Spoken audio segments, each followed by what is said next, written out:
Diabetes మరియు diabetic neuropathy సమస్యల పరిష్కారం కొరకు హోమియో కేర్ ఇంటర్నేషనల్.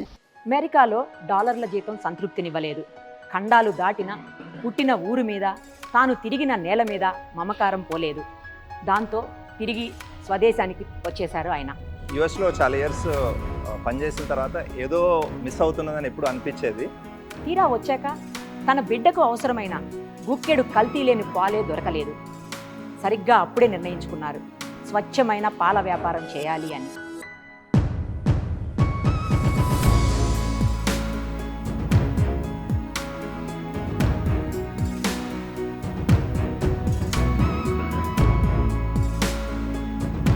మేము ఈరోజు పాలు అంటే ఎంటైర్ టీమ్ అండి.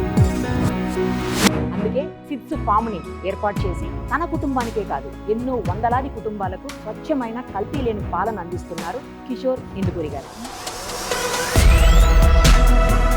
నాన్న నుంచి వాళ్ళ అబ్బాయికి ప్రామిస్ అంటే మంచి పాలే ప్రొడ్యూస్ చేస్తాము, అలా చేస్తేనే చేస్తాము, లేకపోతే ఈ బిజినెస్ చేయము. ప్రస్తుతం ఆయన మనతో ఉన్నారు. ఆయన జర్నీ మొత్తం ఎలా సాగిందో ఆయన మాటల్లోనే విందాం.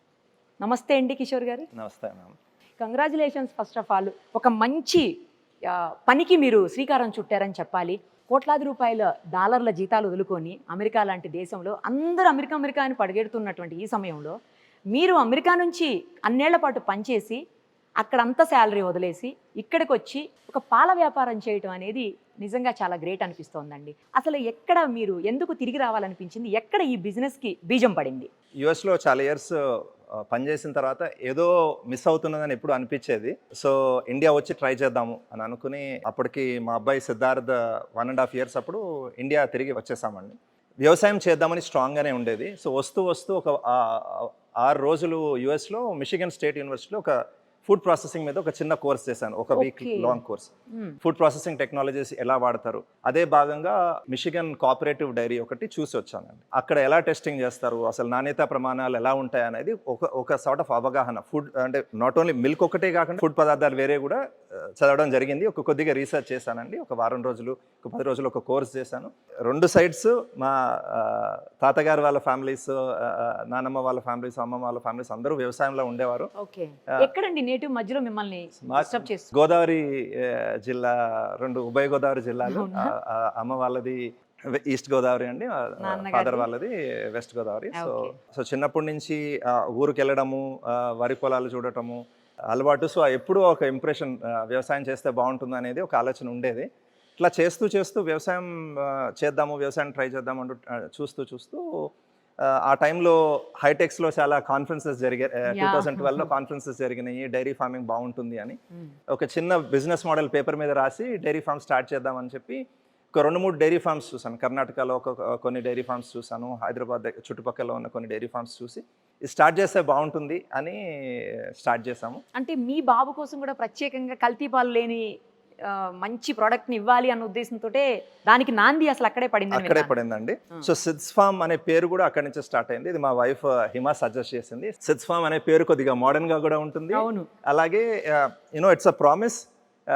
ఒక నాన్న నుంచి ఒక వాళ్ళ అబ్బాయికి, మా అబ్బాయి సిద్ధార్థ్కి ఒక ప్రామిస్ అంటే మంచి పాలే ప్రొడ్యూస్ చేస్తాము, అలా చేస్తేనే చేస్తాము, లేకపోతే ఈ బిజినెస్ చేయము.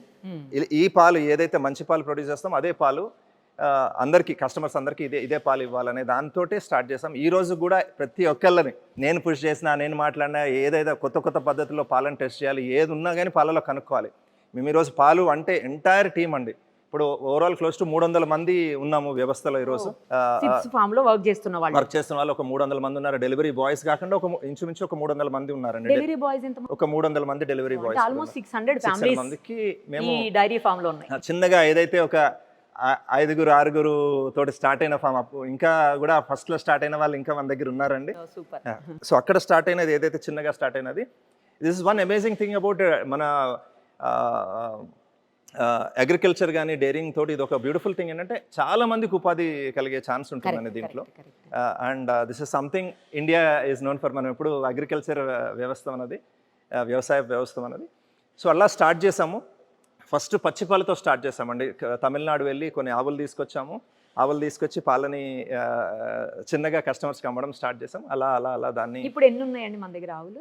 మన దగ్గర ఒక 70 నుంచి 80 మధ్యలో ఆవులు ఉన్నాయండి. సో ప్రైమర్లీ ఈరోజు sFarm మోడల్ ఎలా పనిచేస్తుందంటే, మా సొంత ఒక ఫామ్ ఉంది, దాన్ని మోడల్ డైరీ ఫామ్లా చూస్తాము. దీంట్లో పాల గురించి అర్థం చేసుకునే దానికి దీన్ని ఎక్కువ వాడతాం. పాలని ఎలాగా బెటర్ వేస్లో చేయాలి, పాలలో ఏమైనా కొత్తగా ఇప్పుడు MBRT అనేది ఒక పారామీటర్ చదువుతామండి. దాన్ని ఒక ఆవుని అంటే హెల్దీగా ఉన్న ఆవును తీసుకుని దాని పాలు పిండి దాని మంచి హైజీనిక్ కండిషన్లో దాన్ని మెయింటైన్ చేసి పాలు పిండితే దాని MBRT అంటే ఒక టైం, రా మిల్క్ క్వాలిటీ, పచ్చిపాల క్వాలిటీ అనేది దాన్ని మెజర్ చేస్తాం. MBRT మెజర్ చేస్తే ఎంత 9-9.5 గంటలు ఉంటుంది దాని టైం.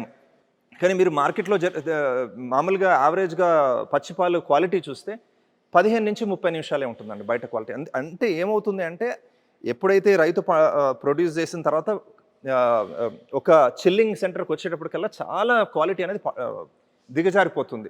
ఎందుకంటే టైం చిల్ చేయకపోతే బ్యాక్టీరియా మనకి ఎట్లా ఆహారం, బ్యాక్టీరియాకి ఎట్లానే ఆహారం తినడం స్టార్ట్ చేస్తుంది. బ్యాక్టీరియా పాల క్వాలిటీ అనేది పడిపోతుంది, బ్యాక్టీరియల్ స్పోర్స్ పెరుగుతూ ఉంటాయండి. ఇప్పుడు మన దగ్గర ఓన్లీ కౌ మిల్కే ఉందండి, బఫెలో మిల్క్ కూడా అవైలబుల్? 2 ఆవు పాలు చేస్తామండి, గేదె పాలు 2 సెపరేట్గా చేస్తామండి. ఇదొకటి మన డిఫరెన్షియేషన్. ఆవు పాలు సెపరేట్గా ఆవు పాలు అమ్ముతామండి, గేదె పాలు సెపరేట్గా అమ్ముతాం, బర్రె పాలు సెపరేట్గా అమ్ముతాం. అలాగే ఆవు పెరుగు సెపరేట్గా చేస్తాం, గేదె పెరుగు సెపరేట్గా చేస్తాం, ఆవు నెయ్యి సెపరేట్గా చేస్తాం, గేదె నెయ్యి సెపరేట్గా చేస్తాం, ఆవు బటర్, ఆవు వెన్న సెపరేట్గా చేస్తాం, గేదె బటర్ కూడా సెపరేట్ చేస్తాం. యూజువల్లీ మార్కెట్లో మీకు ఇలాంటివి ఈ differentiated products, traditional differentiate products అనేది దొరకవు, అవి మేము ప్రొడ్యూస్ చేస్తామండి. గ్రేట్ అండి. ఎంతమంది కస్టమర్స్ ఉన్నారు ప్రజెంట్ మీకు? మేము 3 మోడ్స్లో మా మిల్క్ అమ్ముతామండి. 70% డైరెక్ట్ హోమ్ డెలివరీ చేస్తాము. ఒక 20% big basket, milk basket, Reliance milk basket, ఈ ఒక 5-6 యాప్స్ మీద, మన స్విగ్గీ, ఇన్స్టామార్ట్ కానీ, జెప్టో కానీ ఇలాంటి డెలివరీ సర్వీసెస్ మీద ఒక 20%, 20% ఈ యాప్స్ మీద అమ్ముతామండి. ప్రెడామినెంట్లీ 70% మా own direct app sFarm app మీరు ఆండ్రాయిడ్లో ఉంది, iOS ప్లే స్టోర్లోనే, యాప్ స్టోర్లోనే దొరుకుతుందండి. మీరు యాప్ డౌన్లోడ్ చేసుకుని కస్టమర్స్ ఆర్డర్ పెట్టుకోవచ్చు. ఇంచుమించు 15,000 మంది కస్టమర్స్కి డైలీ మిల్క్ సప్లై చేస్తామండి. దీంతోపాటు కొన్ని స్టోర్స్లో కూడా ఒక 10%, 10% మిల్క్ మనము స్టోర్స్లో కూడా అమ్ముతామండి. కొన్ని స్టోర్స్లో. హైదరాబాద్లో ఏ ప్లేస్ అయినా మీరు డెలివరీ చేస్తారా? డెలివరీ చేస్తామండి. మొత్తం హైదరాబాద్ వరకేనా అండి, లేకపోతే వేరే స్టేట్స్ కూడా? ఈ రోజు ఓన్లీ హైదరాబాద్ చేస్తున్నామండి. సో త్వరలో మీరు మొత్తం తెలంగాణ, ఆంధ్ర కూడా చేయాలి, తెలుగు వాళ్ళకి ఫస్ట్. అవునండి. తర్వాత అబ్సల్యూట్ కొద్దిగా ఇన్వెస్ట్మెంట్స్ రైజ్ చేద్దామని అనుకుంటున్నాం. రైజ్ చేస్తే అదర్ సిటీస్ కూడా టార్గెట్ చేద్దామని అనుకుంటున్నాం. ఓకే. ఇప్పుడు మిమ్మల్ని ఎవరైనా కాంటాక్ట్ చేయాలనుకోండి, మీ మిల్క్ ప్రోడక్ట్ కోసం ఎవరైనా కాంటాక్ట్ చేయాలంటే ఎట్లా కాంటాక్ట్ చేయాలి? మల్టిపుల్ వేస్ అండి. మాది వాట్సాప్ నెంబర్ ఒకటి ఉంది. యాప్ మీరు డౌన్లోడ్ చేసుకుంటే మీరు ఇమీడియట్గా గూగుల్ ప్లే స్టోర్లో కానీ, యాప్ స్టోర్లో కానీ మన యాప్ దొరుకుతుంది. డౌన్లోడ్ చేస్తే డైరెక్ట్ కాంటాక్ట్ చేయొచ్చు. అలాగే వెబ్సైట్ sFarm.com వెబ్సైట్ ఉంది, sFarm.com వెబ్సైట్ ఉంది, ఇన్స్టాగ్రామ్ పేజ్ ఉందండి, వెబ్ పేజ్ ఉంది, లింక్డ్ఇన్లో ఉన్నాము. మీరు జస్ట్ గూగుల్లో sFarm అని కొడితే everything including the location of the factory, everything is available online for. ఇంకొక థింగ్ మేము చెప్పాలనుకున్నది ఏంటంటే, ప్రతి శనివారం ఒక ఓపెన్ హౌస్ అనేది చేస్తామండి. కస్టమర్స్ని ఇక్కడికి తీసుకొస్తాము, మా పాలు తీసుకునే కస్టమర్స్ని ఇక్కడికి ఇన్వైట్ చేస్తాము. వాళ్ళకి డీటెయిల్గా పాలు పిండడం దగ్గర నుంచి మీరు ఎట్లా చేస్తారా మొత్తం ప్రాసెస్ మొత్తం చూపిస్తాం, ఇంక్లూడింగ్ ఫ్యాక్టరీ ఎట్లా టూర్ చేస్తాం, మొత్తం ఎండ్ టు ఎండ్ ట్రాన్స్పరెంట్ ప్రాసెస్లో, ఇంక్లూడింగ్ పాల మీద ఎట్లా టెస్ట్ చేస్తాం. యావరేజ్గా రోజుకి ఒక 6,000 టెస్టులు చేస్తాం, 6,500 టెస్టుల దాకా చేస్తాం. అది ఎంత డీటెయిల్డ్ ప్రాసెస్ అనేది. ఏముంటాయండి అన్ని రకాల టెస్ట్లు? ఓకే, గ్రేట్ క్వశ్చన్ అండి. సో పాలను ఎందుకు ఇంత టెస్ట్ చేయాలి? సో ఫస్ట్ ఏంటంటే, పాలలో మేమేమని చెప్తామంటే, పాలలో పాలు కాకుండా ఇంకేం పదార్థం ఉండకూడదు అనేది మా ప్యాకెట్ మీద రాస్తామండి. సో ఫస్ట్ పాలలో ఏమన్నా థిక్నర్స్, ఎనీ అడల్ట్రేషన్ ఉందా ఫస్ట్ చూస్తాం. అంటే ఉప్పు కానీ, చక్కెర కానీ, స్టార్చ్ కానీ, లేకపోతే యూరియా కానీ ఇలాంటివి ఏమైనా ఉన్నాయో ఫస్ట్ చూస్తామండి. మనము టేస్ట్ చూస్తే కూడా టిపికలీ కొన్ని కనిపెట్టవచ్చు, కానీ మనం తెలియదు. అంటే కొంత బాగా సెన్సిటివ్ అయితే కొన్ని పట్టుకోవచ్చండి. బట్ మనం ఏం విషయం చేసుకుంటాం, ఆ సెన్సిటివిటీ లేదు మనలో అని అనుకుని కెమికల్ టెస్ట్ ద్వారా నిర్ధారణ చేస్తాం. సో ప్రతిదీ food safety and standards authority of India మాన్యువల్స్లో ఎలా అయితే చూపించారో, ఇప్పుడు యూరియాని డిటెక్ట్ చేయాలంటే ఈ రీజన్ తయారు చేసుకోండి అని క్లియర్గా పద్ధతి రాసుందండి. దాని ప్రకారం రియేజన్స్ తయారు చేసుకుంటాము. ఆ విధంగా ఏదైతే థిక్నర్ అనేది మీ గురించి మీకు చెప్పాను, ఆ థిక్నర్ ఎట్లా డిటెక్ట్ చేయాలి, ఫర్ ఎగ్జాంపుల్ యూరియా ఉందో లేదో ఎట్లా కనుక్కోవాలి, ఆ టెస్ట్ ప్రకారం ఇవి మనం యూట్యూబ్లో ఛానల్లో కూడా ఎట్లా చేస్తామో టెస్ట్ అనేవి కూడా పెట్టామండి. సో డీటెయిల్గా ఒక్కొక్కరి ఫస్ట్ ఏమైనా చిక్కగా చేసేవి ఏమన్నా పాలలో కలిసినాయా ఫస్ట్ చూసుకుంటాం. తర్వాత పాలని నిల్వ చేయడానికి ఏమైనా కలిపామా. ఇప్పుడు పాలు అనేది ఒక ఆవు దూడ కోసం తయారు చేసింది. సో వెంటనే తాగాలి, కానీ మనకు లేట్గా తాగితే కొన్ని అవర్స్ బయట ఉండిపోతే బ్యాక్టీరియా అనేది దాని మీద అటాక్ చేసి యాసిడ్ అనేది పెరగడం స్టార్ట్ అవుతుంది. This is a natural process అనేది. ఇది ఓన్లీ దీన్ని సరిగ్గా చేయాలి అంటే పాలల్లో ఒకటేనండి, పాలని టైంకి చేయాలి. పాలని 4 డిగ్రీల దగ్గరికి ఎంత క్లోజ్గా తీసుకొస్తే పాల క్వాలిటీ అనేది అంత మెయింటైన్ అవుతుందండి. ఇప్పుడు పాలలో 4 డిగ్రీస్ ఇదే మంత్ర. పాలలో ఇంకేమీ కలవకుండా చూసుకుంటూ 4 డిగ్రీల దగ్గర పాలను మెయింటైన్ చేసుకుంటే బెస్ట్ క్వాలిటీ మిల్క్ అనేది ఇవ్వగలమండి. మనం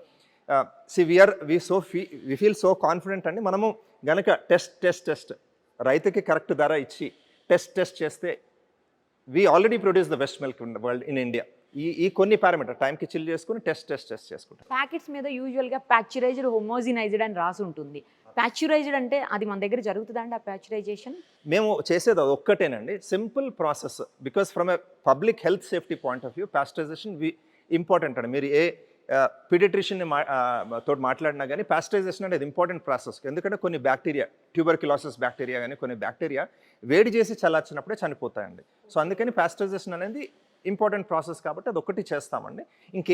ఇంకెటువంటి ప్రాసెస్ చేయము. హోమోజనైజేషన్ కానీ ఇవేమి they are not needed compulsorily. So అందుకని ఆ ప్రాసెస్ని స్కిప్ చేస్తామండి. ఇప్పుడు మనం బఫెలో మిల్క్స్ బయట తీసుకుంటుంటామండి, వాటికి కొన్ని హార్మోనల్ ఇంజెక్షన్స్ ఇచ్చి మరీ పాలు తీసి వాటిని పంపించేస్తుంటారు. అదొకటి. ఇంకోటి, ఏదైనా బఫెలోస్కి కానీ లేకపోతే ఈ కౌస్కి కానీ హెల్త్ బాగాలేనప్పుడు మనం చాలా పెద్ద మొత్తంలో యాంటీబయాటిక్స్ అవన్నీ యూస్ చేస్తాం. ఆ యాంటీబయాటిక్స్ అవన్నీ యూస్ చేసినప్పుడు కొన్ని రోజుల పాటు వాటి మిల్క్ వాడొద్దు అని చెప్తారు. కానీ బయట వచ్చే మిల్క్ అలాంటిదో కాదో, ఈ ప్యాచరైజేషన్లో అది పోతుందా లేదా, ఇవన్నీ డౌట్స్. అబ్సల్యూట్లీ అండి, గ్రేట్ క్వశ్చన్ అండి. ఇది చాలా ముఖ్యమైన క్వశ్చన్ అండి. ఎందుకంటే WHO ఏమంటుందంటే AMR, anti microbial drug resistance is one of the biggest health problems that we'll face as humanity. మానవాళి ఇది ఒక పెద్ద ప్రాబ్లం, మనం దీన్ని గుర్తించట్లేదు. ఎందుకు పెద్ద ప్రాబ్లం అంటేనండి, ఇప్పుడు వరల్డ్లో యూనిక్గా పనిచేసే యాంటీబయాటిక్స్ ఒక 13-15 ఉన్నాయండి. కొత్త యాంటీబయాటిక్స్కి ఇంకా కనుక్కోవట్లేదు. యాంటీబయాటిక్స్ అనేది ఫస్ట్ ఎలా కనుక్కున్నారు, ఎందుకు కనుక్కున్నారంటే యుద్ధం జరిగినప్పుడు యాంపిటేషన్స్ జరిగినప్పుడు, కాలు కానీ చేయి కానీ ఏదైనా పోయినప్పుడు, పెద్ద ఇది జరిగినప్పుడు ఇన్ఫెక్షన్ స్ప్రెడ్ కాకుండా, సెప్టిక్ అనేది కాకుండా యాంటీబయాటిక్ వాడేవారు. ఇప్పుడు మనం జ్వరం వచ్చినా ఇవి వచ్చినా కూడా యాంటీబయాటిక్స్ వాడుతున్నామండి. సో సిమిలర్లీ మన వెయిట్ ఏమో 50 నుంచి 100 కేజీలు ఉంటుంది, ఆవుల వెయిట్ ఏమో 300 నుంచి 600 కేజీలు ఉంటుంది. సో జ్వరం వచ్చినప్పుడు ఆవులకి బర్రెలకు కూడా ఇంజెక్షన్స్ అనేది, యాంటీబయాటిక్స్ అనేది ఇస్తారు. కానీ ఇంజెక్షన్ బాటిల్ మీద క్లియర్గా రాసి ఉంటుంది, ఈ ఇంజెక్షన్ కనుక ఇస్తే withdrawal period is 5 to 7 days అని ఇంజెక్షన్ బాటిల్ మీద ఉంటుంది. అంటే బ్లడ్ నుంచి పాలు తయారవుతాయి కాబట్టి, రక్తం నుంచి తయారవుతాయి కాబట్టి, రక్తం ద్వారా పాలల్లోకి యాంటీబయాటిక్ అనేది వస్తుంది అండి. మీరు ఏం ప్రాసెస్ చేసినా, కాసినా, ఏం చేసినా యాంటీబయాటిక్ అయితే పాలలో ఉంటుంది. సో అది మీరు ఆ పాలని యాంటీబయాటిక్ కనుక ఇస్తే ఆ పాలని 5 నుంచి 7 రోజులు మామూలు పాలల్లో కలపకూడదండి. కానీ ఈరోజు ఈ ప్రాక్టీస్ చేయలేకపోతున్నారు మన రైతులు. సో మేము దీన్ని చాలా సీరియస్గా తీసుకుంటామండి. ప్రతి క్యాన్ లెవెల్లో టెస్ట్ చేస్తాం. దాన్ని కూడా టెస్ట్ చేయగలిగే కెపాసిటీ, అంటే ఆ సంబంధించిన మెటీరియల్, ఎక్విప్మెంట్ మీ దగ్గర ఉంది? అవునండి, మేము ఈ టెస్ట్ స్ట్రిప్స్ అనేవి చైనా నుంచి తెప్పిస్తామండి. యాంటీబయాటిక్ టెస్ట్ ఈచ్ స్ట్రిప్ 150 రూపాయలు ఉంటుంది. నెలకి 4 లక్షల రూపాయలు జస్ట్ యాంటీబయాటిక్ టెస్ట్ మీద ఖర్చు పెడతాం. 3 classes of antibiotics and tetracyclines, betalactams, sulphonamides అనే 3 రకాల యాంటీబయాటిక్ టెస్టింగ్ జరుగుతుంది మన ల్యాబ్లో ఇక్కడ. సో కంపల్సరీ ఏ రోజు ఈవెన్ 1000 లీటర్లు పోయినా 2000 లీటర్లు పోయినా యాంటీబయాటిక్ అనేది కనిపిస్తే ఆ పాలను మాత్రం సెపరేట్ చేస్తామండి, ఆ పాలను రిజెక్ట్ చేస్తాం. అండ్ ఎవ్రీడే quality.sFarm.com అనే పోర్టల్ ఉంది మాకు. ఈరోజు మీరు ఏదైతే పాలు తాగుతున్నారో ఆ ఎంటైర్ టెస్ట్ రిపోర్ట్ అనేది మేము ఆన్లైన్లో పబ్లిష్ చేస్తాము. Any customer can go, QR code scan చేసి చూడొచ్చు, రిపోర్ట్ డైరెక్ట్గా పేజ్కి వెళ్తుంది. లేకపోతే మీరు మన వెబ్సైట్కి వెళ్ళి, ఈ క్వాలిటీ పోర్టల్కి వెళ్ళి ఆ రోజు ఏమేమి టెస్టులు చేసాం, ఏమేమి టెస్టులు పాస్ అయింది, మన మిల్క్ ఎంత పాలు రిజెక్ట్ చేసాం అనేది కూడా పబ్లిష్ చేస్తామండి. గ్రేట్. అసలు నేను ఇందాక అడిగాను మిమ్మల్ని, హార్మోనల్ ఇంజెక్షన్స్ ఇచ్చి పాలు తీస్తూ ఉంటారు కొన్ని గేదెల నుంచి, అలాగే ఆవుల నుంచి కూడా. సో అలాంటి టైంలో వాటిని ఈ ప్యాచరైజేషన్లో అది పోయే అవకాశం ఉంటుందండి, లేకపోతే వేరే ఏదైనా టెస్ట్ చేయాలా? మేము ఒక సింపుల్ ఫార్ములా ఫాలో చేస్తాం. రైతుకు కానీ మేము ప్రొడ్యూస్ చేసినా కానీ ఒకటి చెప్పి, ఎటువంటి ఇంజెక్షన్ ఇచ్చినా ఆ పాలను వేరేగా ఇవ్వండి. చెప్పి చేస్తే ఆ డబ్బులు కనుక వాళ్ళకి కట్ చేయమండి. ఎందుకంటే చెప్పి చేస్తే, ఎందుకంటే ఇక్కడ మా టెస్ట్లో ఎలాగా నిర్ధారణ అవుతుంది. ఇప్పుడు 2 లీటర్లు పారం వస్తామా, లేకపోతే 100 లీటర్లు. ఇప్పుడు ఆ క్యాన్లో పాలు కనుక ఒక 2 లీటర్లు పక్కకు పెడితే 2 లీటర్లు అయిపోతుంది. అదే వేరే పాలతో కలిపామనుకోండి 100 లీటర్లు పోయే ఛాన్స్ ఉంటుంది. యాంటీబయాటిక్ టెస్ట్, అవునండి, మిగతా ఇప్పుడు మరి యాంటీబయాటిక్ పాలు తీసుకెళ్ళి వేరే పాలలో కలిపాను, మొత్తం పాలలో యాంటీబయాటిక్ ఉన్నట్టే కదండి. యాంటీబయాటిక్ టెస్ట్ ఎంత సెన్సిటివ్ అంటే 500 లీటర్లో 1 లీటర్లో కూడా యాంటీబయాటిక్ ఉన్నా కానీ కనుక్కోగలమండి. సో ఆ విధంగా హార్మోన్ టెస్ట్ చేసినా, ఏది చేసినా హార్మోన్ టెస్టింగ్ కూడా ఇక్కడ చేస్తామండి. రైట్. పాస్టరైజేషన్లో ఏంటంటే ఆక్సిటోసిన్ అనే హార్మోన్ కొద్దిగా డిగ్రేడ్ అవుతుంది పాస్టరైజేషన్ కాసినప్పుడు, కానీ ఆక్సిటోసిన్ ఇంజెక్షన్ రూపంలో ఇస్తుంటారు జనరల్ గా. ఇచ్చినప్పుడు యాంటీబయాటిక్స్ ఇస్తారు, యాంటీబయాటిక్ ఒక టైప్ ఆఫ్ ఇంజెక్షన్, ఆక్సిటోసిన్ ఒక టైప్ ఆఫ్, అది కూడా మన హెచ్పిఎల్సిలో దాన్ని కూడా ఒక సిగ్నల్, బేస్ లైన్ సిగ్నల్ ఎలా వస్తుంది, ఆక్సిటోసిన్ ఇచ్చినప్పుడు ఎలా సిగ్నల్ వస్తుంది ఇక్కడ చూస్తామండి. ఇక్కడ అది కూడా టెస్ట్ చేసే కేపబిలిటీ మన దగ్గర ఉంది. Okay. But oxytocin it self pasteurisation చేసినప్పుడు కొంత డేటా ఏమని చూపిస్తుందంటే పాస్టరైజేషన్ ప్రాసెస్లో మాలిక్యూల్ అనేది ఇరిగిపోతుంది అనేది డేటా పబ్లిష్ అనే డేటా ఉంది. ఇప్పుడు కొత్తగా ఎవరన్నా మిమ్మల్ని మిల్క్ కోసం అడిగిన, అంటే ఆల్రెడీ మీ దగ్గర ఉన్న కస్టమర్స్ కాకుండా కొత్త వాళ్ళు ఎవరైనా వచ్చినా కూడా మీరు సప్లై చేయగలిగే కెపాసిటీ ఉందా అండి? ఉంటుందండి. సో యూజువల్లీ ఏం చేస్తామంటే ఎవ్రీడే కొద్దిగా పాలు ఎప్పుడు ఎక్సెస్ మిల్క్ పెట్టుకుంటామండి. ఎందుకంటే కొద్దిమంది కస్టమర్స్ సండే ఉండకపోవచ్చు, లేదా సండే ఎక్కువ తీసుకోవచ్చు. సో ఎప్పుడు కొద్దిగా బఫర్ పెట్టుకుంటాము. సో కస్టమర్ డిమాండ్ పెరిగే కొద్దీ పాలను పెంచుకుంటూ ఉంటామండి. ఇప్పుడు ఏమేమి ఉన్నాయండి ప్రోడక్ట్స్ మీ దగ్గర? Buffalo milk, cow milk, cow curd, buffalo curd, cow butter, buffalo butter, అలాగే ఆవు నెయ్య, గేదె నెయ్య, పన్నీర్ చేస్తామండి. పన్నీర్ కూడా చేస్తాము. ఐ థింక్ ఇంకా అది కాకుండా స్కిమ్ మిల్క్ ఒక వేరియంట్ చేస్తున్నాము. స్కిమ్ మిల్క్ అంటే ఎవరైనా ఎవరైనా వెన్న వద్దు మాకు అంటే స్కిమ్ మిల్క్ ఒకటి చేస్తాము. కొంచెం డైటింగ్ అది చేసేవాళ్ళు స్కిమ్ మిల్క్ యూస్ చేస్తారు కదా. అలాగే ఓన్లీ గేదె పాలలో ఒక డబుల్ టోన్డ్ వేరియంట్ అనేది కూడా ఒకటి చేస్తున్నాము అండి. చాలా వేరియంట్స్ ఉన్నాయి అయితే. ఇవన్నీ అవైలబుల్ ఉన్నాయి. అన్ని అవైలబుల్ అండి. ఆన్ డిమాండ్ కస్టమర్ యాప్ ద్వారా మనకు సబ్స్క్రైబ్ అయితే ఇది ఇంటికి నెక్స్ట్ డే మార్నింగ్ సప్లై చేస్తామండి. కంగ్రాచులేషన్స్ అండి మరోసారి మీకు. చాలా గొప్ప, అంటే ఒక మంచి సాంప్రదాయమైనటువంటి పద్ధతిలో ఎలాంటి కెమికల్స్ యూస్ చేయకుండా, ఎలాంటి ఇబ్బందులు లేకుండా, కల్తీ లేనటువంటి పాలను మీరు పిల్లల కోసం అందిస్తున్నారు మెయిన్లీ. ఎందుకంటే ఇవాళ రేపు కావాల్సిన పిల్లలకే, ఎందుకంటే నెక్స్ట్ జనరేషన్ వాళ్ళు కాబట్టి వాళ్ళని జాగ్రత్తగా చూసుకోవాలి మనం. Absolutely ma'am. మేము ఎకోసిస్టంలో ఒక 1% ఇది చేస్తూ ముందుకెళ్తుంటే ఐ థింక్ హోప్ఫుల్లీ మన మిల్క్ కొంతమంది ఇన్స్పైర్ అవుతారు మిమ్మల్ని చూసి, మంచి పాలు అనేది ఇవ్వగలుగుతారు. నాకు ఒక డౌట్ అండి, మీరు యుఎస్ నుంచి వచ్చేసిన తర్వాత ఇక్కడ బిజినెస్ స్టార్ట్ చేశారు. బిగినింగ్ లో నాకు తెలిసి అంతగా మీరు అనుకున్నంత రాబడి, ఇన్కమ్ ఉండుండకపోవచ్చు అప్పుడు, కానీ లేదంటే రకరకాలైనటువంటి ఛాలెంజెస్ ఎదురవుతుంటాయి ప్రతి బిజినెస్ లో కూడా మనం ఓన్ గా చేసేటప్పుడు. అలాంటి ఛాలెంజెస్ ఎదురైనప్పుడు కానీ, లేదంటే మీ ఫ్యామిలీ మెంబర్స్ నుంచి కానీ, అరే ఎందుకు ఈ మంచి అన్ని వేల రూపాయలు, కోట్ల రూపాయలు వచ్చే జాబ్ను వదిలేసి, లక్షల్లో జీతాలు వదిలేసి ఇక్కడికి వచ్చి ఈ బిజినెస్ ఎందుకు చేస్తున్నారు అని ఎప్పుడైనా ఎవరైనా అనడం కానీ, లేదు మీకుగా అనిపించడం కానీ జరిగిందా? మా వాళ్ళు కూడా ఈజీగా చెప్తారండి. చాలా ఇబ్బందులు ఫేస్ అయ్యాం. అది ఈజీ బిజినెస్ కాదు. మీకు ఒకటేంటంటే మొదట స్టార్ట్ చేసినప్పుడు 4 లేసేవాళ్ళము, 4 నుంచి 5 దాకా పాలు పిండే వాళ్ళము. తర్వాత 5 నుంచి 5:30 హ్యాండ్ ప్యాకింగ్ చేసాము. తర్వాత హోమ్ డెలివరీ చేసాము. అది చేస్తూ 4 ఒక పాయింట్లో 1:30కి పొద్దున లేచి స్టార్ట్ చేసాము యాక్టివిటీ. చాలా యాక్సిడెంట్స్ జరిగినాయి. ఎందుకంటే రోజు పాలు సప్లై చేయడం, రోజు 365 రోజులు అయితే దాంట్లో రోజుకి 2 సార్లు చేసేవాళ్ళం. సో మార్నింగ్ ఈవినింగ్ చేసేవాళ్ళం, రా మిల్క్ చేసేవాళ్ళం ఫస్ట్ 2 years. సో చాలా యాక్సిడెంట్స్ అయ్యాయి. అలాగే కోవిడ్ టైంలో కూడా యూనో ఎంతో కొంత అయితే డిస్టార్షన్ జరిగింది. అయినా కానీ టీం అందరం కలిసి, రైట్, మెయిన్ టీం అండి, టీం చాలా ఎఫెక్టివ్గా అందరూ కలిసికట్టుగా ఒక్కొక్క ఇబ్బందుల్ని ఎదుర్కొని, రైట్, చేసుకుంటూ ముందుకు పుష్ చేసుకుంటూ వచ్చాము. అదే ఏ క్షణంలో ఎందుకు ఇందులోకి వచ్చాను హ్యాపీగా ఉండక అని అనిపించిన క్షణం ఉందా? ఎప్పుడైతే వదిలిపెడదామైతే నేను ఎప్పుడు అనుకోలేదు. ఫైట్ చేసామండి. సో వన్ థింగ్ ఏం చేసామంటే ఏమైనా కానీ వదిలిపెట్టకూడదు, ముందుకు తీసుకెళ్ళాలని డ్రైవ్ చేసుకుంటూ వచ్చాము. సో ఫ్యామిలీ మెంబర్స్ కూడా సపోర్ట్ చేశారా? డెఫినెట్గానండి. అందరి సపోర్ట్ లేకుండా ఎట్ ఎవ్రీ ఇన్స్టెన్స్ ఈ లెవెల్కి వచ్చారు. వాళ్ళు కూడా ఎందుకు ఇక్కడ వెళ్ళిపోయి హ్యాపీగా జాబ్ చేసుకోవచ్చు? చిన్నవి ఉంటాయండి. But that is my job to make sure అది కన్విన్స్ చేయడము, అది చేయడం అనేది నా జాబ్. అది నేను హోప్ఫుల్లీ చిన్న మూమెంట్స్ ఆఫ్ వీక్నెస్ అయితే ఉంటుంది ఎందుకు చేసామని, బట్ ఆ చిన్న మూమెంట్స్ పెద్దగా కానివ్వకుండా చూసుకుంటూ కాన్ఫిడెంట్గా దోసుకుంటూ ముందుకెళ్తూ పుష్ చేసుకుంటూ వస్తున్నాం అండి. అంతా lot of team work, lot of support, right. I'm grateful for all the support. ఏ ఇయర్లో స్టార్ట్ చేశారండి? సో ఫస్ట్ డైరీ ఫార్మ్ కింద 2013లో స్టార్ట్ చేసామండి.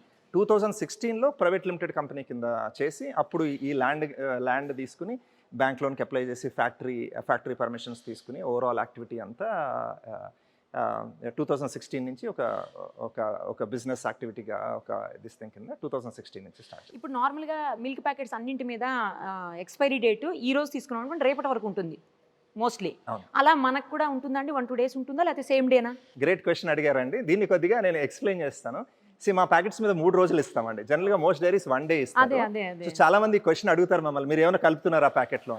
సో నేను దానికి ఆన్సర్ ఏమంటా అంటే, అది 3 రోజులు పెట్టడం అనేది గ్రేట్ కాదు అంటానండి. మీరు ఇప్పుడు యూఎస్కి వెళ్ళినా లేకపోతే యూరోప్కి వెళ్ళినా వాళ్ళు 7 రోజులు ఇస్తారు సేమ్ పాస్టర్స్ చేసిన పాలకి వాళ్ళు 7 రోజులు ఇస్తారు. మనం స్కిమ్ మిల్క్ కి 3 months చూసానండి నేను ఒకసారి. అది టెట్రా ప్యాకింగ్ అండి, అది వేరే ప్రాసెస్. బట్ మెయిన్ ఉట్టి పాస్టర్స్ మిల్క్ కూడా వెస్ట్ లో 7 days ఇస్తారు. మెయిన్లీ ఎందుకంటే పాలని ఎంత తొందరగా పాలు ప్రొడ్యూస్ అయిన తర్వాత ఎంత తొందరగా మనం చిల్ చేయగలిగితే అంత లైఫ్ ఉంటుందండి. ఎందుకంటే ఒకసారి బ్యాక్టీరియా పెరిగిన తర్వాత బయటకు వదిలేసాం అనుకోండి, బ్యాక్టీరియల్ స్పోర్స్ అనేది పెరుగుతుంటాయి. తర్వాత దాన్ని పాస్టర్స్ చేసినా కానీ లైఫ్ అనేది ఉండదండి. సో అందుకని టైంకి చిల్ చేయగలిగితే కనుక మనం 7 రోజులు జస్ట్ లైక్ వెస్ట్లో డెవలప్డ్ కంట్రీస్లో 7 రోజులు ఎలా లైఫ్ ఇస్తారో ఇవ్వచ్చు. ఇప్పుడు టెట్రా ప్యాకింగ్ స్టెరిలైజేషన్ అనేది వేరే ప్రాసెస్ అండి. అదేంటంటే పాలని ఇంకా ఎక్కువ టెంపరేచర్కి కాస్తాం, అందుకని అది ఆ ప్రాసెస్ వల్ల షెల్ఫ్ లైఫ్ వస్తుందండి. సో మనది అయితే 3 days లైఫ్, మనం 3 days నార్మల్ గా 2 days ఉంటాయి అన్నిటికీ. నార్మల్ గా 1 to 2 days ఇస్తారండి. కొన్ని అయితే 1 day సేమ్ డే కన్జ్యూమ్ చేయాలి. సో మెయిన్ రా మిల్క్ మీద క్వాలిటీ మీద ఫోకస్ చేస్తే దాని మీద కూడా చాలా టెస్ట్ చేస్తామండి. రా మిల్క్ని ఎలా ఇంప్రూవ్ చేయాలి, ఎంబీఆర్టీ అనేది ఇందాక మాట్లాడాను, అది సిస్టమేటిక్గా ఇప్పుడు ఒక ఊర్లో ఇంత ఎంబీఆర్టీ వస్తుంది. మధ్యలో మేము ఏం చేసామంటే అండి, ప్లాస్టిక్ క్యాన్స్ మార్చేసి aluminium cans stainless steel cans పెట్టాం. అల్యూమినియం క్యాన్స్ మార్చినప్పుడు ఎంబీఆర్టీ వాల్యూ అనేది పెరిగింది. ఎందుకంటే ప్లాస్టిక్లో అక్కడక్కడ బ్యాక్టీరియా పెరిగే అవకాశం ఉంటుంది. క్లీన్ చేసినప్పుడు ఏమవుతుందంటే కొన్ని చిన్న చిన్న గ్రూవ్స్ ఉంటాయండి, ఆ గ్రూవ్స్లో బ్యాక్టీరియా పెరిగే ఛాన్స్ ఉంటుంది. అదే స్టెయిన్లెస్ స్టీల్ కానీ అల్యూమినియం కానీ వాడితే ఏంటంటే క్వాలిటీ అనేది ఇంకొద్దిగా ఇంప్రూవ్ అవుతుంది. అలా ఎవ్రీ స్టెప్ ఏ స్టెప్ తోటి అయితే ఇంప్రూవ్ చేయగలం క్వాలిటీ అనేది ఫోకస్గా చూసుకుంటూ పెంచుకుంటారు. సూపర్ అండి, మీరు కింద గ్రౌండ్ లెవెల్కి వెళ్ళి మరి అన్ని జాగ్రత్తలు తీసుకుంటూ నిజంగానే మీ అబ్బాయికి ప్రామిస్ చేసినట్టు స్వచ్ఛమైన పాలని అందరికీ అందిస్తున్నారు మీకు చేతనైనంత వరకు. కంగ్రాచులేషన్స్ అండి వన్స్ అగైన్. మీరు ఇక్కడే ఉండండి, ఇండియాలోనే మంచి పాలని నెక్స్ట్ జనరేషన్స్కి అందించండి తప్పకుండా, కల్తీ లేని పాలను. తర్వాత కొన్ని టెస్ట్లు ఇప్పుడు మీ ల్యాబ్లో కొన్ని చూద్దాము. జనరల్గా మనం వింటూ ఉంటాము పాలు కల్తీ చేశారు, అందులో చాలా రకాలైనటువంటి కల్తీ పదార్థాలు కలిపారు, పాలన్నీ స్వచ్ఛతని పోగొట్టారు అని చెప్పేసి మనం వింటూ ఉంటాము. అందులో షుగర్ అని, లేకపోతే యూరియా అని, స్టార్చ్, ఇలా రకరకాలుగా కల్తీలు అవుతుంటాయని మనకు తెలుసు. అసలు ఆ కల్తీని ఎలా గుర్తించాలో ఇప్పుడు మనం sFarm ల్యాబ్లో చూద్దాము డైరెక్ట్గా. మీరే ప్రత్యక్షంగా చూడండి, మీకే అర్థమవుతుంది ఎలా కల్తీ చేస్తారు, ఆ కల్తీని ఎలా గుర్తించాలి. అఫ్కోర్స్ ఆ కల్తీని గుర్తించేటువంటి ఎక్విప్మెంట్ మన దగ్గర ఉండకపోవచ్చు, బట్ వీళ్ళ దగ్గర ఉంది కాబట్టి స్వచ్ఛమైన పాలని మనకు అందించే ప్రయత్నం వాళ్ళు చేస్తున్నారు. సో ఒక్కసారి ఆ టెస్ట్లు ఎట్లా ఉంటాయో చూపిస్తారండి కిషోర్ గారు మాకు? షూర్ అండి, మీరు చెప్పినట్టు షుగర్ కానీ సాల్ట్ కానీ యూరియా కానీ స్టార్చ్ కానీ కలిసే ఛాన్స్ ఉంటుందని ఫస్ట్ అది చూద్దాము. తర్వాత ఒక ప్రిజర్వేటివ్ అనేది కలిస్తే ఎలా ఉంటుందో అది చూద్దాము. తర్వాత యాంటీబయాటిక్ టెస్టింగ్ కూడా చూద్దామండి. ఫస్ట్ సాల్ట్ టెస్ట్ ఒకటి, సాల్ట్ ఎలా నిర్ధారణ చేయాలి. సాల్ట్ కూడా చేస్తారా అండి? సాల్ట్ కూడా టెస్ట్ చేస్తామండి. ఉప్పు కూడా కాదు, సాల్ట్ కూడా ఇందులో మిక్స్ చేస్తారు. నాకు చిన్న డౌట్ అండి కిషోర్ గారు, సాల్ట్ మీరు స్టార్ట్ చేయండి. సాల్ట్ వేసినప్పుడు పాలు విరిగిపోతాయి అంటారు కదా? విరగవండి, యాక్చువల్లీ విరగవు. అంటే మీరు ఇప్పుడు చూస్తారు కదా, పాలల్లో ఉప్పు వేస్తే కొద్దిగా తక్కువ మోతాదులో వేస్తే విరిగిపోవండి. ఇందులో ఆల్రెడీ వేసి ఉందా సాల్ట్? పాలు మనం కలుపుదాం సాల్ట్. మరి సాల్ట్ కలిపి చూద్దాము. సాల్ట్ కలుపుదాం. ఫస్ట్ ఏం కలిపారు ఇప్పుడు? పాలల్లో ఈ రియేజెంట్, పాలలో ఉప్పుని కనుగొనే రియేజెంట్ యాడ్ చేస్తున్నామండి. కానీ మరి సాల్ట్ మనం ఇంకా పాలల్లో సాల్ట్ ఉందో లేదో మనకు తెలియదు కదా. ఇప్పుడు నెక్స్ట్ యాక్చువల్లీ వేసి చూద్దామండి. ఇప్పుడు మంచి పాలల్లో మంచి పాలలో వేసి చూస్తున్నామండి. సో పాలు గనక బాగుంటే ఈ బ్రిక్ రెడ్ కలర్ అనేది రావాలి. ఎందుకంటే కనుగొనే రియేజెంట్స్ 2 వేసామండి. ఇది సాల్ట్ 1 రియేజెంట్, ఇది సాల్ట్ 2 రియేజెంట్. సాల్ట్ కనుక్కోవడానికి 2 రియేజెంట్లు కావాలి. ఈ 2 యాడ్ చేస్తే ఈ కలర్ వస్తుందండి. ఇప్పుడు ఇది ఇందులో ఏం కలవలేదు, ఇది ఏం కలవలేదు. ఇప్పుడు దాంట్లో కనుక ఇప్పుడు ఇంకో వేరే టెస్ట్ ట్యూబ్ లో మళ్ళీ సేమ్ థింగ్ చేసి ఆ టెస్ట్ ట్యూబ్ లో ఉప్పు వేసి చూపిస్తానండి. ఉప్పు కొద్దిగా ఉప్పు నేను వేస్తాను, ఇవ్వండి ఒకసారి. అదే రీజన్స్ కలిపేద్దాం. ఫస్ట్ ఉప్పు వేస్తారండి. సాల్ట్ ఇదిగో చూడండి, ఈ పాలల్లో నేను ఇప్పుడు సాల్ట్ వేసిన, ఇంతకు ముందు పాలల్లో టెస్ట్ చేసి చూపించారు, సాల్ట్ వేయలేదు ఇందులో, ఎందుకంటే ఏం కల్తీ జరగలేదు కాబట్టి పాలు ఈ కలర్లోకి చేంజ్ అయ్యాయి. ఇప్పుడు చూద్దాం, ఇందులో సాల్ట్ మనమే వేద్దాం. రియేజెంట్స్ ఫస్ట్ యాడ్ చేసేద్దామా?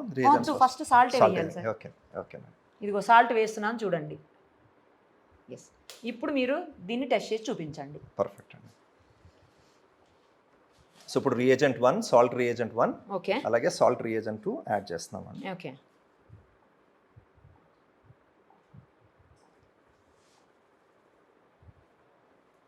సో ఎల్లో కలర్ అనేది వస్తుందండి. మామూలుగా బాగుంటే బ్రిక్ రెడ్ కలర్ ఉంటుంది, ఈ కలర్ వస్తుంది. సాల్ట్ గనక ఉంటే మాత్రం ఎల్లో కలర్ వస్తుందండి. ఇదిగో చూసారు కదా డిఫరెన్స్. సాల్ట్ లేనిదైతే అంటే ఒరిజినల్ పాలు, కల్తీ లేనిదైతే ఇవి ఎలాంటి కెమికల్స్ కానీ లేకపోతే ఏమనాలి సాల్ట్, స్టార్చ్ ఇలాంటివి ఏమైనా ఉంటే తెలుసు. ఇదైతే ఏమి ఖచ్చితంగా కలిపారని మనకు అర్థమవుతుంది. ఏం పెద్దగా చేంజ్ కాలేదు చూడండి, జస్ట్ లైట్ ఎల్లో కలర్లోకి వచ్చింది. పెద్దగా సింపుల్ కలర్ చేంజెస్ తోటి మోస్ట్ టెస్టింగ్ గుర్తుపడుతుందండి. ఇది food safety and standards authority of India మాన్యువల్స్లో ఇది పబ్లిష్ చేస్తున్నాయి. మీరు కనుక వెబ్సైట్లోకి వెళ్ళి ఈ సాల్ట్ని కనుక్కునే రియేజెంట్ ఎలా చేయాలి అని చూస్తే సింపుల్. ఈ రియేజెంట్ మనకు బయట దొరుకుతుందండి? ఈ మనం తయారు చేసుకుంటామండి ఇక్కడ. సో బేసికలీ ఒకవేంటంటే మీరు అమెజాన్కి వెళ్ళి కొన్ని టెస్ట్ కిట్స్ కొనుక్కోవచ్చు, అలా చేసుకోవచ్చు, అలా కొన్ని కనుక్కుంటాం. కానీ డెప్త్లో కనుక్కోవాలి కొంచెం అంటే మేము సింపుల్గా స్కూల్స్కి ఎవరైతే రియేజెంట్స్ సప్లై చేస్తారో వాళ్ళ దగ్గరికి వెళ్ళి తీసుకుని ఈ రియేజెంట్స్ తయారు చేసుకుంటామండి. ఇంకోటి మిక్స్ చేస్తా అన్నారు కదా, ఇంకొకటి ప్రిజర్వేటివ్స్. సో యూజువలీ పాలల్లో కాస్టిక్ సోడా కానీ బేకింగ్ సోడా కానీ కలిసే ఛాన్స్ ఉంటుందండి. ఎందుకంటే పాలు అనేది బయట వదిలేస్తే పులుపుదనం పెరుగుతుంది అంటాం, అంటే యాసిడ్ పెరుగుతుంది. లాక్టోజ్ అనేది లాక్టిక్ యాసిడ్ కింద మారుతుందండి, బ్యాక్టీరియా చేస్తుంది అలాగా. సో యాసిడ్ పెరుగుతుంది అని చెప్పి కాస్టిక్ సోడా కానీ బేకింగ్ సోడా కానీ బేసెస్ అంటామండి, బేసెస్ యాడ్ చేసే ఛాన్స్ ఉంది. ఇప్పుడు ఆ టెస్ట్ ఒకటి చేసి చూద్దాము, న్యూట్రలైజర్ టెస్ట్ చేద్దాము. సో ఒక దాంట్లో పాలు రెండు వాటిలో పాలు తీసుకుని టెస్టింగ్ ట్యూబ్స్లో ఇప్పుడు రియేజెంట్ బాటిల్ బయటకు తీద్దాము సరే. సో ఈ రియేజెంట్ బాటిల్ కలర్ చూస్తే రియేజెంట్ కలర్ ఆరెంజ్ కలర్లో ఉందండి. ఇప్పుడు ఈ ఆరెంజ్ కలర్ సొల్యూషన్ 2 వాటిలో వేద్దాము. 2 టెస్ట్ ట్యూబ్స్లో వేసినప్పుడు మీకు సేమ్ ఆరెంజ్ కలరే మళ్ళీ కనిపిస్తుంది. అలాగే ఉంది. ఇప్పుడు ఒక దాంట్లో యాక్చువల్లీ బేస్ అనేది యాడ్ చేసి చూద్దామండి. ఒక దాంట్లో బేస్ అనేది మీరు ఇది బేస్ అండి, అది బేస్. ఒక డ్రాప్ వేస్తే కూడా ఒక డ్రాప్ వేయండి, దాంట్లో అవసరం లేదండి. మీకు అంటే ఒక బేస్ అనేది కనుక ఉంటే పింక్ కలర్, సో మంచి పాలు అంటే ఆరెంజ్ కలర్. బేస్ అనేది ఉంటే అంటే కాస్టిక్ సోడా కానీ బేకింగ్ సోడా కానీ సమ్ డిటర్జెంట్ బేస్ వేసామండి, ప్రిజర్వేటివ్ యాడ్ చేసాం, కలర్ వచ్చేస్తుంది. సో సింపుల్ కలర్ చేంజెస్ తోటి మనం క్లియర్గా కనుక్కోవచ్చు అండి ప్రిజర్వేటివ్స్ యాడ్ ఉన్నాయా లేదో. అలాగే హైడ్రోజన్ పెరాక్సైడ్ కానీ ఏదన్నా కానీ మనం ఇక్కడ సింపుల్ టెస్టింగ్ ద్వారా కనుక్కుంటామండి. నెక్స్ట్ మేము ఎక్కువ ఎఫర్ట్ టైం పెట్టేది యాంటీబయాటిక్ టెస్టింగ్ అండి. ఇది మెయిన్ అండి, ఇది మెయిన్ యాంటీబయాటిక్ టెస్టింగ్. సో ఈ టెస్ట్ ఎప్పుడు ఫ్రిడ్జ్లో స్టోర్ చేసి ఉంటాయండి. ఎందుకంటే ఈ ప్రిన్సిపల్ ఇది ఎలా పనిచేస్తుంది అంటే టెస్ట్ కిట్ అండి అది. ఇది టెస్ట్, ఇది ఒక్కొక్క స్ట్రిప్ ఉంటుందండి, ఇలాగా ఒక డబ్బాలో స్ట్రిప్స్ అని ఉంటాయి. ఇది చూస్తే దీని మీద ఒక లైన్ కనిపిస్తుంది మీకు, ఒక లైన్. ఇది కంట్రోల్ లైన్ అండి, అంటే అసలు ఈ స్ట్రిప్ పనిచేస్తుంది లేదు అనడానికి చెప్పడానికి ఈ లైన్ ఉంటే అసలు ఆ స్ట్రిప్ పనిచేస్తుందని. దీని ప్రిన్సిపల్ ఏంటంటే దీని మీద బ్యాక్టీరియా ఉంటాయండి. మనకి ఎలా అయితే ఆహారమో పాలు ఎలా ఆహారమో బ్యాక్టీరియా కూడా ఆహారం. సో ఇది ఒక చిన్న వెల్ పెడదామా, వెల్ వేసి దాంట్లో ఈ స్ట్రిప్ని కూర్చోబెడతామండి. సో ఇప్పుడు అంటే దాంట్లో అది కూర్చోబెట్టి దాంట్లో కొద్దిగా పాలు పోస్తాం, ఒక్క డ్రాప్ పాలు పోస్తాం, దాంట్లో పాలు పోయాలండి. అది మీడియా, దాంట్లో పాలు పోస్తున్నాము. సో పాలు పోస్తే ఏమైంది, బేసికలీ పింక్ కలర్లోకి వచ్చింది, పింక్ కలర్ వచ్చిందండి. ఇప్పుడు అది ఎసెన్షియలీ పాలు ఉన్నాయి దాంట్లో ఈ స్ట్రిప్ పెట్టిన వెంటనే ఏమవుతుంది అంటే ఇప్పుడు బ్యాక్టీరియాకి ఆహారం ఇస్తున్నట్టండి మనం. సో బ్యాక్టీరియా స్లోగా పెరగడం స్టార్ట్ అవుతాయి, బ్యాక్టీరియా పెరగడం స్టార్ట్ అయ్యి మంచి పాలు అంటే మీకు దాని మీద ఒక లైన్తో పాటు ఇంకొక 3 లైన్స్ రావాలి అండి. అదే పాలలో యాంటీబయాటిక్ ఉంటే దాని మీద ఉన్న బ్యాక్టీరియా పెరగలేవు, అందుకని ఏదో ఒక లైన్ మిస్సింగ్ అవుతుంది. ఇప్పుడు ఈ స్ట్రిప్ చూసారనుకోండి, దీంట్లో లాస్ట్ లైన్ మిస్సింగ్, మీకు 4 లైన్లు రావాలి, దీంట్లో 3 లైన్లే ఉన్నాయి. ఫస్ట్ లైన్ ఇది, second line, third line. So 3 line missing అంటే ఒక సల్ఫోనిమైడ్స్ అనే క్లాస్ ఆఫ్ యాంటీబయాటిక్స్ ఇచ్చినట్టు. సెకండ్ లైన్ మిస్ అయితే బీటా లాక్టమ్స్, మీ పెన్సిలిన్స్ యాంటీబయాటిక్ ఇది అయినట్టు.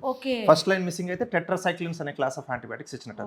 అలా ఏ లైన్ ముందు చేసిన స్ట్రిప్ అండి, ఇది మిస్ అయింది. సో ఇది ఎలా చేస్తామంటే ఆ బుక్ ఒకసారి, యాంటీబయాటిక్ చేసిన బుక్ ఒకసారి చూపిస్తాను. ఇది ఎలా రికార్డ్ చేస్తాము, ఎలా డాక్యుమెంట్ చేస్తాము, ఇది 1.5 to 2 minutes పడుతుంది మనకి.